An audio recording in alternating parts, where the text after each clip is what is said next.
ಪ್ರೀತಿ ಎಂದರೇನು? ಅದೊಂದು ಸುಂದರ ಭಾವನೆಯೇ ಅಥವಾ ಕ್ಷಣಿಕ ಆಕರ್ಷಣೆ ಮಾಯಾಜಾಲವೇ? ಪವಿತ್ರ ಬಂಧನವೆಂದು ಭಾವಿಸುವ ಮದುವೆಯ ನಂತರವೂ ಮನಸ್ಸು ಬೇರೆಡೆಗೆ ಸೆಳೆಯಲ್ಪಡುವುದೇಕೆ? ಈ ಪ್ರಶ್ನೆಗಳು ಕೇವಲ ಮನುಷ್ಯರದಲ್ಲ.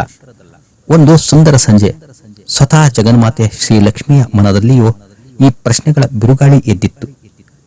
ಆ ಬಿರುಗಾಳಿಗೆ ಉತ್ತರ ಹುಡುಕಲು ಆಕೆ ತನ್ನ ಪತಿ ಜಗದ್ರಕ್ಷಕ ಶ್ರೀ ಮಹಾವಿಷ್ಣುವಿನ ಮೊರೆ ಹೋದಳು. ಆಗ ವೈಕುಂಠದಲ್ಲಿ ನಡೆದ ಆ ರಹಸ್ಯ ಸಂವಾದವೇ ಇಂದು ನಮ್ಮೆಲ್ಲರ ಗೊಂದಲಗಳಿಗೆ ದಾರಿದೀಪವಾಗಬಹುದು. ಸೂರ್ಯಾಸ್ತದ ಸಮಯ. ಆಕಾಶವು ಕೇಸರಿ ಮತ್ತು ನೇರಳೆ ಬಣ್ಣಗಳಿಂದ ತುಂಬಿದೆ. ಅತ್ಯಂತ ರಮಣೀಯವಾದ ಉದ್ಯಾನವನ. ಮಲ್ಲಿಗೆ ಸುವಾಸನೆ ಗಾಳಿಯಲ್ಲಿ ತೇಲುತ್ತಿದೆ. ಪಕ್ಷಿಗಳ ಕಲರವ, ನೀರಿನ ಜುಳುಜುಳು ನಾದ. ಯುವಕನೊಬ್ಬ ತನ್ನ ಪ್ರೇಯಸಿಯ ಜಡೆಗೆ ಹೂ ಮೂಡಿಸುತ್ತಿದ್ದಾನೆ. ಮತ್ತೊಂದು ಜೋಡಿ ಎಲ್ಲವನ್ನೂ ಮರೆತು ನಗುತ್ತಾ ಮಾತನಾಡುತ್ತಿದೆ. ಆದರೆ ಸ್ವಲ್ಪ ದೂರದಲ್ಲಿ ಒಂದು ಜೋಡಿಯ ನಡುವೆ ಭಾರವಾದ ಮೌನ ಆವರಿಸಿದೆ. ಭೂಲೋಕದಲ್ಲಿ ಈ ಸಂಜೆ ಪ್ರೀತಿಯ ನೂರಾರು ರೂಪಗಳಿಗೆ ಸಾಕ್ಷಿಯಾಗಿತ್ತು. ಜಗನ್ಮಾತೆ ಶ್ರೀಲಕ್ಷ್ಮಿಯು ತನ್ನ ಮಕ್ಕಳ ಈ ಪ್ರಣಯ ಲೀಲೆಗಳನ್ನು ಕಂಡು ಮುಗುಳ್ನಕ್ಕಳು. ಆದರೆ ಆಕೆ ಕೇವಲ ಬಾಹ್ಯನೋಟಕ್ಕೆ ಸೀಮಿತಳಾಗುವವಳಲ್ಲ. ತನ್ನ ದಿವ್ಯ ದೃಷ್ಟಿಯನ್ನು ಹರಿಸಿದಾಗ ಆಕೆ ಹೃದಯ ಕಲಕಿತು. ಲಕ್ಷ್ಮಿಯು ಕಣ್ಣು ಮುಚ್ಚಿ ತೆರೆದಾಗ ದೃಶ್ಯವು ಬದಲಾಗುತ್ತದೆ. ಜೋಡಿಗಳ ಸುತ್ತಲೂ ಅವರ ಕರ್ಮದ ಎಳೆಗಳು ಕಾಣಿಸುತ್ತವೆ.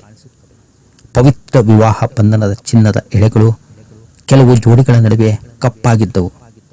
ಮೋಸ ವಂಚನೆಯ ಕಪ್ಪು ಹೊಗೆಯು ಕೆಲವರನ್ನು ಸುತ್ತುವರೆದಿತ್ತು. ಧರ್ಮಪತ್ನಿಯ ಮನಸ್ಸು ಬೇರೊಬ್ಬ ಪರಪುರುಷನತ್ರ ಹರಿಯುತ್ತಿರುವುದನ್ನು, ಪತಿಯ ಕಣ್ಣುಗಳು ಪರಸ್ತ್ರೀಯನ್ನು ಅರಸುತ್ತಿರುವುದನ್ನು ಲಕ್ಷ್ಮಿ ಸ್ಪಷ್ಟವಾಗಿ ಕಂಡಳು. ಆ ದಿವ್ಯ ದೃಷ್ಟಿಗೆ ಕಂಡ ಸತ್ಯವು ಜಗನ್ಮಾತೆಯ ಹೃದಯಕ್ಕೆ ಶೂಲದಂತೆ ನಾಟಿತು. ಪ್ರೀತಿ ಎಂಬ ಅಮೃತದಲ್ಲಿ ಅನೈತಿಕತೆಯ ವಿಷ ಬೆರೆತಿರುವುದೇಕೆ? ಪವಿತ್ರವಾದ ಅಗ್ನಿಸಾಕ್ಷಿ ಮದುವೆಗೆ ಬೆಲೆಯಿಲ್ಲವೇ? ಈ ಪ್ರಶ್ನೆಗಳ ಭಾರವನ್ನ ಹೊತ್ತು ತಾಯಿಯು ತನ್ನ ಗೃಹವಾದ ವೈಕುಂಠಕ್ಕೆ ಮರಳಿದಳು. ವೈಕುಂಠದಲ್ಲಿ ಪಾರಿಜಾತದ ಸುವಾಸನೆ, ಎಲ್ಲೆಲ್ಲೂ ಶಾಂತಿ. ಆದಿಶೇಷನ ಮೇಲೆ ಪವಡಿಸಿರುವ ಮಹಾವಿಷ್ಣುವು ಕಣ್ಮುಚ್ಚಿದರೂ ಜಗತ್ತಿನ ಆಗು ಹೋಗುಗಳನ್ನು ಅರಿತವನಂತೆ ಮುಖದಲ್ಲಿ ಸರ್ವಜ್ಞನಾದ ಮಂದಹಾಸವನ್ನ ಹೊಂದಿದ್ದಾನೆ. ಜಗನ್ಮಾತೆ ಲಕ್ಷ್ಮಿಯ ಹೆಜ್ಜೆಗಳಲ್ಲಿ ಎಂದಿನ ಉತ್ಸಾಹವಿರಲಿಲ್ಲ. ಆಕೆಯ ಮುಖದಲ್ಲಿ ದುಃಖ, ಗೊಂದಲ ಮತ್ತು ಆತಂಕ ಮನೆ ಮಾಡಿತ್ತು. ಭಗವಾನ್ ಶ್ರೀ ವಿಷ್ಣುವಿನ ಪಾದಗಳ ಬಳಿ ಕುಳಿತು ಭಾರವಾದ ನಿಟ್ಟುಸಿರು ಬಿಟ್ಟಳು. ಭಗವಾನ್ ಶ್ರೀ ವಿಷ್ಣು ಕಣ್ತೆರೆಯದೆ ಪ್ರೀತಿಯಿಂದ, ದೇವಿ, ಸಮುದ್ರ ಮಥನ ಕಾಲದಲ್ಲಿ ಹುಟ್ಟಿದವಳು ನೀನು. ನಿನ್ನ ಮನಸ್ಸೇ ಇಂದು ಮಥನಕ್ಕೊಳಗಾದಂತೆ ಇದೆಯಲ್ಲ. ಭೂಲೋಕದಲ್ಲಿ ಯಾವ ದೃಶ್ಯವು ನಿನ್ನ ಶಾಂತಿಯನ್ನ ಕದಡಿದೆ? ಜಗಜ್ಜನನಿ ಶ್ರೀಲಕ್ಷ್ಮಿ ಕಣ್ಣೀರಿನೊಂದಿಗೆ, ಸ್ವಾಮಿ ಜಗದೊಡೆಯನೆ, ಭೂಲೋಕದಲ್ಲಿ ಧರ್ಮವು ತನ್ನ ನೆಲೆಯನ್ನು ಕಳೆದುಕೊಳ್ಳುತ್ತೆಯೇ?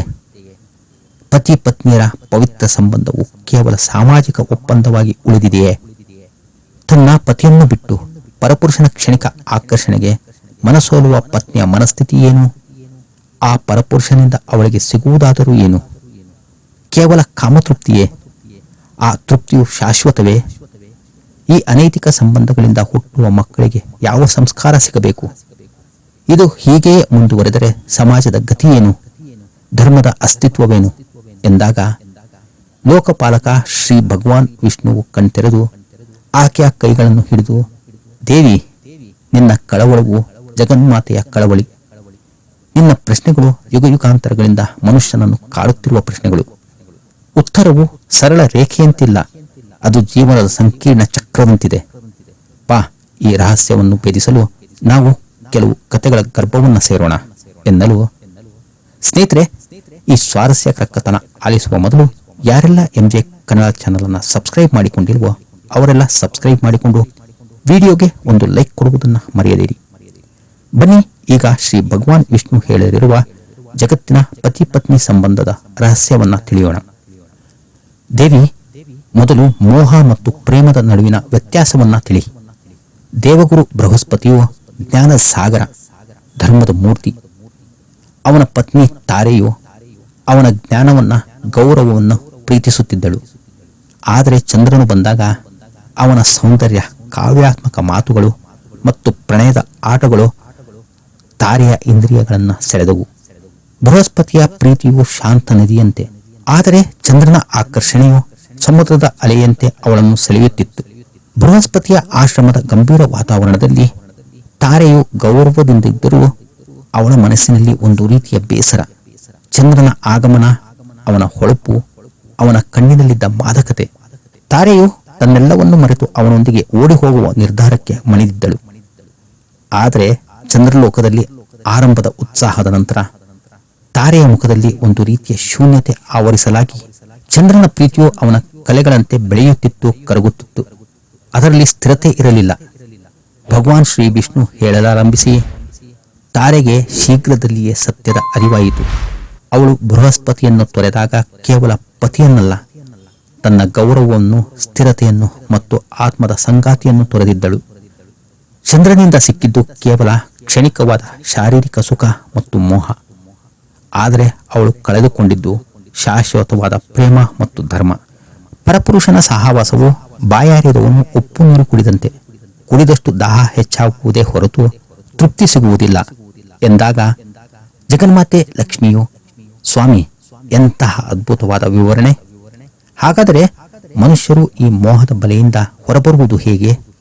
ಪತಿಯಲ್ಲಿರುವ ಪ್ರೀತಿಯನ್ನು ಬಿಟ್ಟು ಹೊರಗಿನ ಆಕರ್ಷಣೆಗೆ ಮನಸೋಲಲು ಕಾರಣವಾದರೂ ಏನು ಎಂಬ ಪ್ರಶ್ನೆಗೆ ಉತ್ತರಿಸುತ್ತಾ ಭಗವಾನ್ ಶ್ರೀ ವಿಷ್ಣು, ಅದಕ್ಕೆ ಕಾರಣ ಮನುಷ್ಯನ ಪೂರ್ವಜನ್ಮದ ವಾಸನೆಗಳು ದೇವಿ.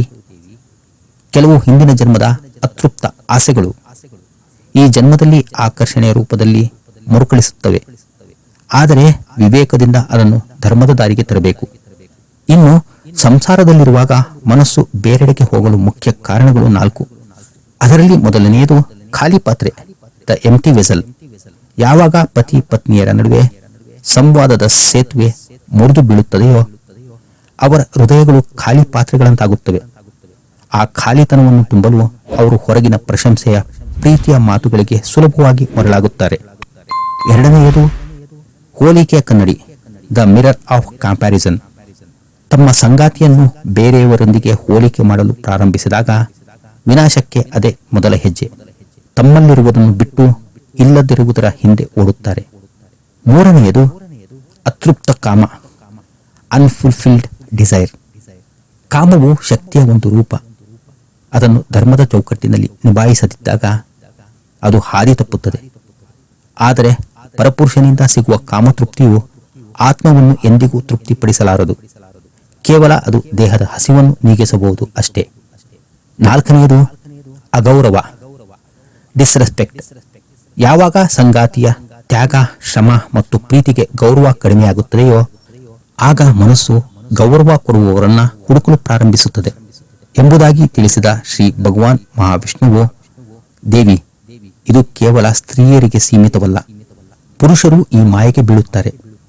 ಸಾವಿರಾರು ವರ್ಷ ತಪಸ್ಸು ಮಾಡಿ ಇಂದ್ರಿಯಗಳನ್ನು ಗೆದ್ದ ಮಹಾನ್ ಋಷಿಗಳು ಸಹ ಅಪ್ಸರೆಯರ ಸೌಂದರ್ಯದ ಮಾಯೆಗೆ ಬಲಿಯಾಗಿದ್ದಾರೆ.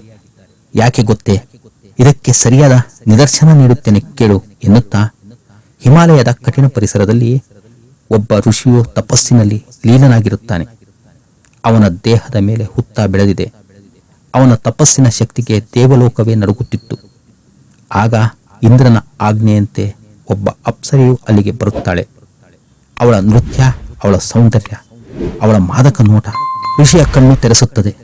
ಅಷ್ಟೇ, ಸಾವಿರಾರು ವರ್ಷಗಳ ತಪಸ್ಸಿನ ಫಲವನ್ನು ಒಂದೇ ಕ್ಷಣದಲ್ಲಿ ಇಂದ್ರಿಯ ಸುಖಕ್ಕಾಗಿ ಧಾರೆ ಎರೆಯುತ್ತಾನೆ. ಯಾಕೆಂದರೆ ಅವನು ಇಂದ್ರಿಯಗಳನ್ನು ದಮನ ಮಾಡಿದ್ದನೇ ಹೊರತು ಅವುಗಳನ್ನು ಗೆದ್ದಿರಲಿಲ್ಲ. ಯಾವಾಗ ಮನಸ್ಸು ಸುಖವು ಹೊರಗಿನ ವಸ್ತುಗಳಲ್ಲಿದೆ ಎಂದು ಭಾವಿಸುತ್ತದೆಯೋ ಆಗ ಅದು ಪತನವಾಗುತ್ತದೆ.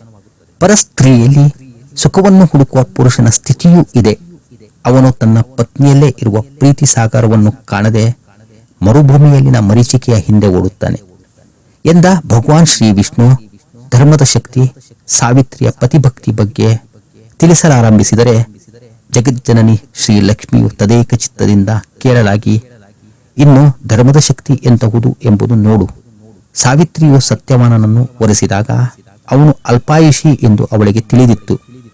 ಆದರೂ ಅವಳು ಧರ್ಮದ ಹಾದಿಯನ್ನು ಬಿಡಲಿಲ್ಲ. ಯಮನು ಬಂದಾಗ ಅವಳು ಅವನೊಂದಿಗೆ ಜಗಳವಾಡಲಿಲ್ಲ. ಬದಲಾಗಿ ತನ್ನ ಜ್ಞಾನ, ವಿವೇಕ ಮತ್ತು ಪಾತಿವ್ರತ್ಯದ ಶಕ್ತಿಯಿಂದ ಅವನ ಮನಸ್ಸನ್ನೇ ಗೆದ್ದಳು. ಪತಿರತೆ ಸಾವಿತ್ರಿಯು ಯಮನನ್ನು ಹಿಂಬಾಲಿಸುವಾಗ ಅವಳ ಮುಖದಲ್ಲಿ ಭಯವಿಲ್ಲ, ಆದರೆ ದೃಢ ಸಂಕಲ್ಪವಿತ್ತು. ಅವಳ ಪ್ರತಿಯೊಂದು ಮಾತು ಧರ್ಮ ಮತ್ತು ಜ್ಞಾನದಿಂದ ತುಂಬಿತ್ತು. ಕೊನೆಗೆ ಯಮನೇ ಸೋಲೊಪ್ಪಿ ಸತ್ಯವಾನನ ಪ್ರಾಣವನ್ನು ಹಿಂದಿರುಗಿಸುತ್ತಾನೆ ಎನ್ನುತ್ತಾ ಭಗವಾನ್ ಶ್ರೀ ವಿಷ್ಣುವು ದೇವಿ ಸಾವಿತ್ರಿಯ ಪ್ರೀತಿಯು ಕೇವಲ ಭಾವನೆಯಾಗಿರಲಿಲ್ಲ, ಅದೊಂದು ಅಸಾಧಾರಣ ಶಕ್ತಿಯಾಗಿತ್ತು.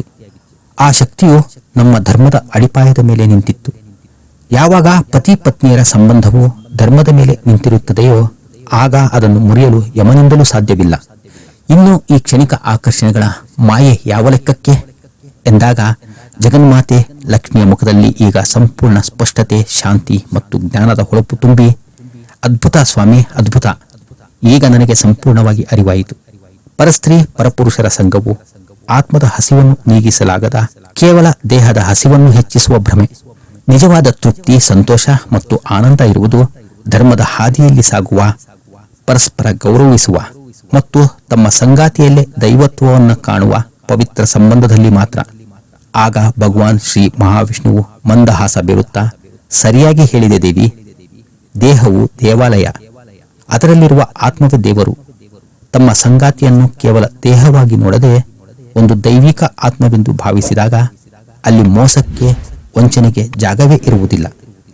ಪ್ರೀತಿಯು ಕಾಮವನ್ನು ಮೀರಿದ ಒಂದು ಧ್ಯಾನವಾಗುತ್ತದೆ. ಆ ಧ್ಯಾನದಲ್ಲಿ ಸ್ಥಿರವಾದವರಿಗೆ ಬೇರೆ ಯಾವ ಆಕರ್ಷಣೆಯೂ ಸೆಳೆಯಲಾರದು. ಜಗತ್ತಿನ ಕಲ್ಯಾಣಕ್ಕೆ, ಕುಟುಂಬದ ಸುಸ್ಥಿತಿಗೆ ಈ ಧರ್ಮದ ಪಾಲನೆಯೇ ಮೂಲಾಧಾರ ಎನ್ನಲಾಗಿ, ಜಗತ್ಪಾಲಕ ಶ್ರೀ ಮಹಾವಿಷ್ಣುವಿನ ಜ್ಞಾನದ ಬೆಳಕಿನಲ್ಲಿ ಜಗನ್ಮಾತೆ ಶ್ರೀ ಲಕ್ಷ್ಮಿಯ ಮನದಲ್ಲಿದ್ದ ಎಲ್ಲ ಗೊಂದಲದ ಕಾರ್ಮೋಳಗಳು ಕರಗಿ ಹೋದವು. ಪ್ರೀತಿ, ಕಾಮ ಮತ್ತು ಧರ್ಮದ ನಡುವಿನ ಸಂಕೀರ್ಣ ರಹಸ್ಯವು ಆ ದಿವ್ಯ ಸಂವಾದದ ಮೂಲಕ ಅನಾವರಣಗೊಂಡಿತು. ಕೊನೆಯಲ್ಲಿ ಉಳಿದದ್ದು ಒಂದೇ ಸತ್ಯ: ಧರ್ಮೋ ರಕ್ಷತಿ ರಕ್ಷಿತ. ಅಂದರೆ ಧರ್ಮವನ್ನು ರಕ್ಷಿಸಿದರೆ ಧರ್ಮವು ನಮ್ಮನ್ನು ರಕ್ಷಿಸುತ್ತದೆ. ಸ್ನೇಹಿತರೆ, ಇಂತಹ ದೈವಿಕ ಜ್ಞಾನಾಮೃತಕ್ಕಾಗಿ MJ ಕನ್ನಡ ಚಾನಲ್ ಅನ್ನು ಸಬ್ಸ್ಕ್ರೈಬ್ ಮಾಡಿಕೊಂಡು ಈ ವಿಡಿಯೋಗೆ ಒಂದು ಲೈಕ್ ಕೊಟ್ಟು ಈ ವಿಡಿಯೋ ನಿಮ್ಮ ಸಂಗಾತಿ, ಸ್ನೇಹಿತ, ಬಂಧು ಮಿತ್ರರಿಗೂ ಶೇರ್ ಮಾಡಿ. ನಿಮಗಿಷ್ಟವಾದ ದೇವರ ನಾಮವನ್ನು ಕಮೆಂಟ್ನಲ್ಲಿ ತಿಳಿಸುವಿರಾಗಿ ಭಾವಿಸುತ್ತಾ ಮತ್ತೊಂದು ಸ್ವಾರಸ್ಯಕರ ವಿಡಿಯೋದಲ್ಲಿ ಸಿಗೋಣ. ಅಲ್ಲಿಯವರೆಗೂ ಸರ್ವೇ ಜನಃ ಸುಖಿನೋ ಭವಂತು. ಧನ್ಯವಾದಗಳು. ನಮಸ್ಕಾರ.